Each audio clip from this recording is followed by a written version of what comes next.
আসসালামু আলাইকুম সবাইকে। আশা করি সবাই বেশ ভালো আছেন। নিকোফাজের বর্তমান পরিস্থিতি আমার কাছে একটু জটিল মনে হইতেছে। তার যে ইনজুরি, এই ইনজুরি একদিকে যেমন গুরুতর কিছু না, অন্যদিকে আবার গুরুতর কিছু। নিকোফাজের হাঁটুতে এখনো ব্যথা আছে। তার হাঁটুর ব্যথা পুরোপুরি যায়নি। এখন এই ব্যথার উপরে নিকোফাজ যদি কোনো বাজে ট্যাকেলের শিকার হয় বা যদি কোনো শক্ত আঘাত পায়, তাহলে এই ব্যথা, এই ইনজুরি গুরুতর কিছু হইতে পারে। নিকোফাজ যদি পর্যাপ্ত বিশ্রামে থাকে তাহলে সে তাড়াতাড়ি সেরে উঠবে, আর যদি কোনো প্রকার রিস্ক নেয় তাহলে একটা বিপদ ঘটতে পারে। স্কালোনির কোচিং প্যানেল নিকোফাজকে নিয়ে খুবই দুশ্চিন্তায় আছে এবং নিকোফাজের বর্তমান পরিস্থিতির উপরে কড়া নজরদারি তারা করতেছে। সবচেয়ে বড় ঝামেলা হচ্ছে কোমর হয়ে নিকোফাজকে এখনো একটা ম্যাচ খেলতে হবে।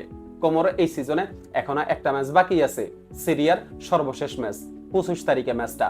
আর এই ম্যাচটা হচ্ছে কোমর অনেক গুরুত্বপূর্ণ একটা ম্যাচ। কোমো যদি এই ম্যাচটা জিততে পারে তাহলে পরবর্তী সিজনে কোমোর চ্যাম্পিয়ন্স লিগে খেলার একটা সম্ভাবনা থাকবে। তাই তো কোমো কোনোভাবেই চাইতেছে না তাদের সেরা প্লেয়ারকে হারাইতে। তারা চাইতেছে যে কোনোভাবে নিকোফাজ ম্যাচটা খেলুক এবং তারা সেই ব্যবস্থাই করতেছে। আর স্কালোনির কোচিং প্যানেল চাইতেছে না যে নিকোফাজ এই ম্যাচটা খেলুক। এটা নিয়ে এএফ এর সাথে কোমোর একটা দ্বন্দ্ব চলতেছে।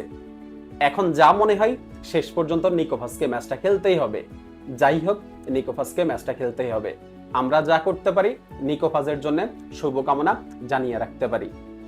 যারা আসলে হাউতাশ করতেছেন যে কেন আর্জেন্টিনার চূড়ান্ত স্কোয়াড ঘোষণা করতেছে না, বিশ্বকাপের স্কোয়াডটা ঘোষণা করতে কেন দেরি করতেছে, তারা আসলে কেন হাউতাশ করতেছেন এটা আমি বুঝতেছি না। আপনি জানেন 26 জনের যে চূড়ান্ত স্কোয়াডটা স্কালোনি ঘোষণা করবে, এই 26 জনের স্কোয়াডে যারা থাকবে তাদের মধ্যে অনেকেই ইনজুরিতে। 8 থেকে 9 জন প্লেয়ার আছে ইনজুরিতে। এই যে নিকোফাজ, হুলিয়ান আলভারেজ, নাহুয়েল মলিনা, এরপর হচ্ছে কুতি রোমেরো, এরপরে মার্কোস একুনা, এরপরে মন্টিয়েল, নিকো গঞ্জালেস, এই প্লেয়ারগুলো তো 26 জনের চূড়ান্ত স্কোয়াডে থাকবে। এদেরকে ছাড়া স্কালোনি আসলে কিভাবে তার স্কোয়াড ঘোষণা করবে?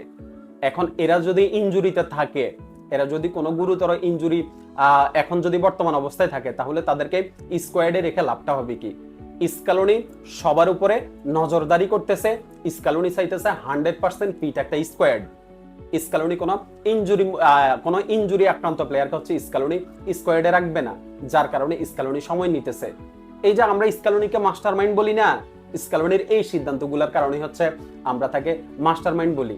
মাঠে এবং মাঠের বাইরে তার সিদ্ধান্তগুলা মাস্টার মাইন্ডের মতোই। স্কালোনি এই মাসের 28 বা 29 তারিখের দিকে হচ্ছে বিশ্বকাপে চূড়ান্ত স্কোয়াড ঘোষণা করবে। কোনো ইনজুরি আক্রান্ত প্লেয়ারকে নিয়ে হচ্ছে স্কালোনি আপনার স্কোয়াড ঘোষণা করবে না। স্কালোনি ফুল ফিট একটা স্কোয়াড ঘোষণা করবে, যার কারণে হচ্ছে স্কালোনি সময় নিতেছে।